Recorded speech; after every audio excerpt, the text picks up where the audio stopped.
Hello everyone, welcome to my channel. My name is Maria. I am an authorized guide here in Italy and my base is Florence. Today in the video I will be talking about pandemics or plagues. So many pandemics devastated the world throughout the history. Pandemic is nothing new for the humanity. It's new for us, for our generation. I'm not going to talk about each one because there was several of them. I will talk in detail about two pandemics: the Black Plague, 1348, 7 centuries ago, and the Spanish flu, which was 1 century ago, 1918. The Black Plague coincidentally had the same geographical route of the coronavirus. It started in China and it spread throughout the continents. It comes to the Middle East and then arrived in Constantinople and then arrived in Europe through Italy. Italy, once again, was the gateway of the pandemic. Today we know the disease was caused by a bacillus that lodged in a flea. The flea was the rat's fleas, okay? These rats arrived in Europe on the merchant ships, the ships responsible for the trade market between the East and West. When in Europe, the disease spreads very quickly. The bacillus found in here a favorable ground because, well, the basic personal hygiene was precarious and the nourished people poverty. There were also the animals, cats, pigs, dogs, mice. They were everywhere, part of the people's daily life. Fleas and lice everywhere, dresses, curtains, carpets. I feel like I have fleas. And it was easy like this. People were bitten by the flea and then infected with the bacillus. This pandemic became known as Black Plague because one of the symptoms was black spot spread all over the body. The plague lasted from 6 to 9 months in each place and then disappeared like nothing had happened.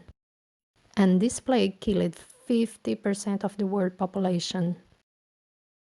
And so many small towns just disappeared. They became ghost towns because 90% of the population died. After the plague, so many new families were formed because people want to live alone. So they joined in between them to form new families.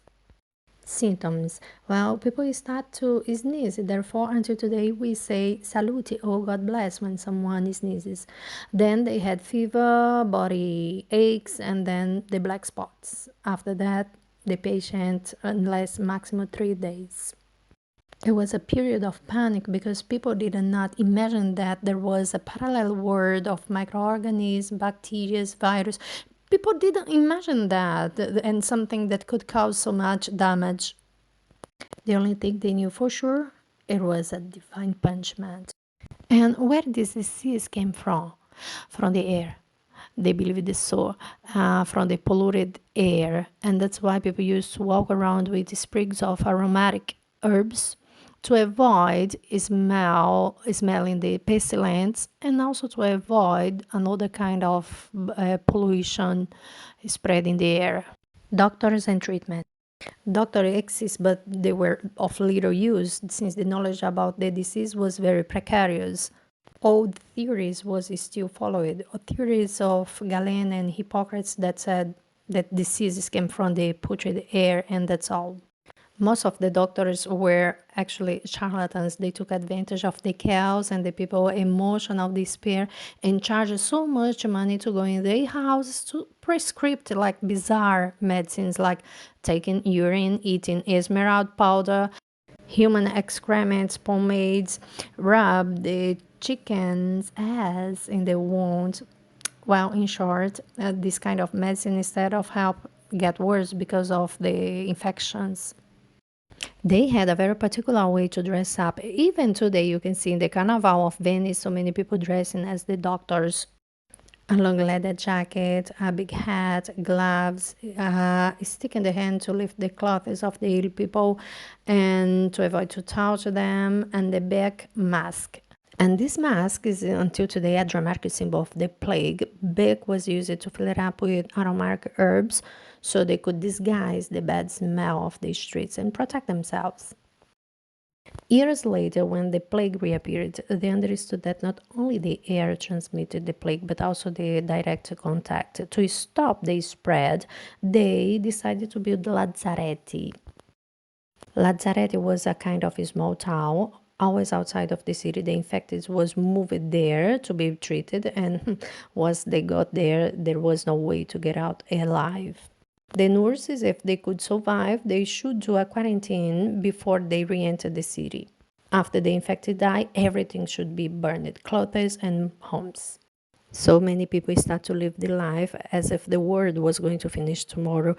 Another ones with more moderation. Comes out the penitents flagellants. It was a confraternity of young guys walking around and scourging themselves for 33 days and a half, corresponding to the age of Christ. They believed that their sacrifice would purify their spirit and God would have mercy to finish the plague. Not a good idea because they bleed so much. In the end of the whip, there were some balls causing wounds where the whip hit. In the end, they were more hydrants than a help.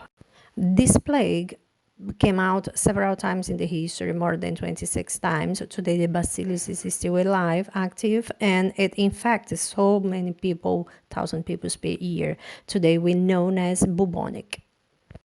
Now I'm going to talk about the Spanish flu, which was a very lethal pandemic that killed 5% of the planet's population, something around 50 millions of people. Today, we know the flu was caused by a virus, but we still don't know where it came from. It was three outbreaks of the flu, we call three waves. The first wave was in 1970, not very violent. And then the virus came out again in the summer of 1918 and killed millions of people. The virus became stronger by the hot temperature.